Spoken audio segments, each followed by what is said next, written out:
Next, we're gonna add some of this pork rub. Not too much. I mean, because I'm still gonna add my beef cubes inside of it when it's cooking.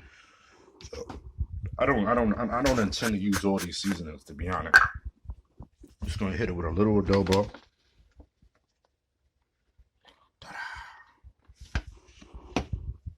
I mean, we got us a nice coated beef.